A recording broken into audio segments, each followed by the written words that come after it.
ውስጥ ኮኔክት ስላደረገ በንቃተ ህሊናው እየሰማኝ ነው ሳይሆን ጅስ በቃ እንደሚሰማህ እርግጠኛ ሆነህ ነው የምታወራው አይደለም። አንዳንድ ሰዎች እየየ ብለው ለፈጣሪ ያለቅሳሉ።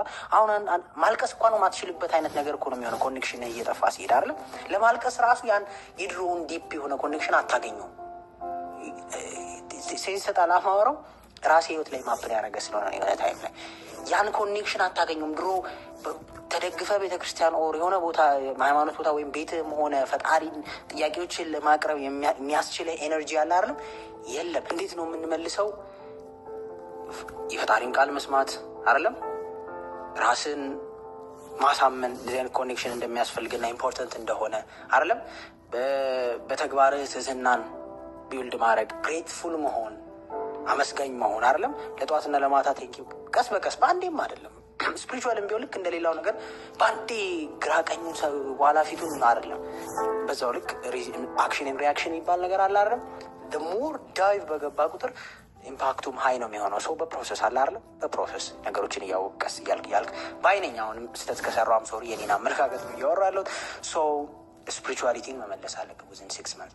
ይሄ የተጣላው ሶላችንን ያን ሉዝ ያደረገውን ኮኔክሽን ቀስ በቀስ መመለስ ያስፈልጋል። የምሬን ነው። አይ ሪሜምበር ድሮ ኤዥያ ውስጥ የነበርኩ ሰዓት ኮቪድ ሰዓት ነበረ እና ሰዎች ከግንብ ሲዘሉ በአጥር ይዘላሉ። የምሬን ነው አይደል? ከፎቅ ላይ ይዘላሉ፣ ብር ይበትናሉ። በጣም ሎክዳውን የነበረ ሰዓት በኮቪድ ምክንያት አይደለም።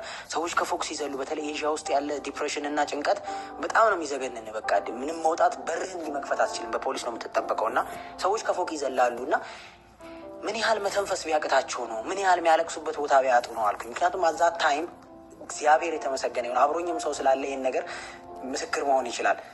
ለትንሽ ደቂቃ እንኳን አልተጨነኩም ከሆነ ሰዓት በኋላ በቃ አይ ካን ቶክ ቱ ጋድ። በዛ ሰዓት ማለት በቃ የሆነ ረፍት አለ አይደለም፣ ሰጥተኸው ለሱ የምትተወው ነገር ላሽ የምትለው ነገር ይቅርታ እንደዛ አይነት እና ምን ኢቭን ወጥተህ ለመግባት ኢቭን ለምትወዳቸው ሰዎች ለመድረስ በጊዜው ጤናማ መሆን አለብህ አይደለም። ጤናማ ሰውነት ሰፊ ቻንስ አለው ጤናማ አእምሮ የማኖሩን ኦር ጤናማ አእምሮ እንዲኖርህ ማድረጉን አይደለም።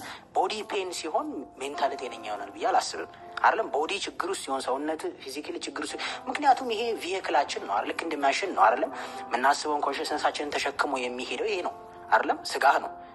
ስለዚህ ያንን ኮንሽስነስ ይዞ የሚሄድ ደግሞ ስጋህን ፕሮቴክት ማድረግ አቶል ኮስት አስፈላጊ ነው ብዬ አምናለሁ።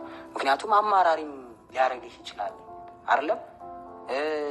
ድኮም ሊያደርግ ይችላል። የሰዎች ጥገኛ ሊያደርግ ይችላል። የሰው ልጅ እድሜውን ሙሉ ሀብት ንብረት ለማፍራት ጤናውን ሁሉ ሳይቀር ሸጦ ይለፋል። ግን በስተመጨረሻ በሰራው ገንዘብ ደግሞ ጤናውን ለመመለስ ይጥራል። አለም አይሄርድት የሆነ ቦታ ነው የሰማሁት። ይሄንንም የኔ አባባል አይደለም። እውነት ነው። በብዛት የምታየው እሱ ነው አይደለም? ለፍተ